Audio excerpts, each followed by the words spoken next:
त्यानंतर आता जामीन मिळालाय, त्यानंतर आता सुप्रीम कोर्टात जाणार असं त्यांच्या वकिलांनी म्हटलंय. त्यानंतर हे प्रकरण सुप्रीम कोर्टात जाऊ शकतं. त्यासाठी त्यांच्या आमदारकी डिले बाबतचा जो काही घडामोड आपल्याला पाहायला मिळू शकते का, त्याबाबतची काय शक्यता आहे?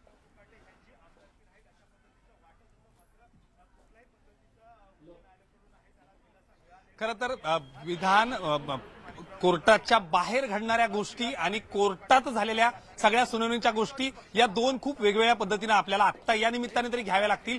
सर्वात महत्त्वाचं म्हणजे कोर्टाच्या बाहेर काय काय घडलंय याची दखल कोर्टानं घेतलीये. मुळात कोर्टाची दिशाभूल केली गेली, कोर्टाला चुकीची कारणं दिली गेली, कोर्टाला सगळ्यात महत्त्वाचं नाशिक कोर्टाने याचा उल्लेख केला आणि म्हणूनच अटक वॉरंट देखील काढलं गेलं होतं. आणि त्यामुळं आता जो सुप्रीम कोर्टात जाण्याचा मुद्दा आहे, न्यायालयीन प्रक्रिया चालू राहील. न्यायालयीन प्रक्रियेबद्दल कुणी काही बोलणार नाही किंवा त्याच्यामध्ये कुणी हस्तक्षेप देखील करणार नाही.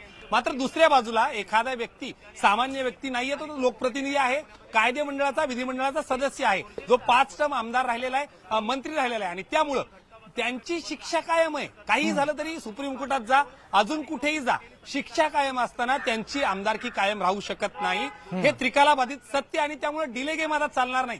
दुसऱ्या बाजूला त्यांना जामीन मिळाला जरी असला तरी तो फक्त आणि फक्त मानवतेच्या दृष्टिकोनातनं आणि ते अँजिओप्लास्टी झालेली असल्याचे सबळ पुरावे जे की कोर्टाला पटतील, मान्य होतील असे पुरावे कोर्टात देखील दिले गेलेले आहेत.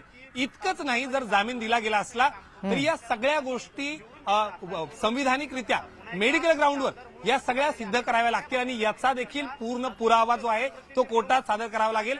तात्पुरता दिलासा वारंवार ज्यावेळी आपण बोलतोय तो फक्त आणि फक्त मेडिकल ग्राउंडवर मानवतेच्या दृष्टिकोनातून मिळालाय. त्यामुळं एका बाजूला जरी बाहेर घडणाऱ्या गोष्टी असतील, तात्पुरता दिलासा असेल, दुसऱ्या बाजूला सुप्रीम कोर्टात जरी गेलात, तिथं जरी वेळ लागला, तिथं जरी गोष्टी झाल्या, तरी आमदारकी टिकणं मात्र आता जवळपास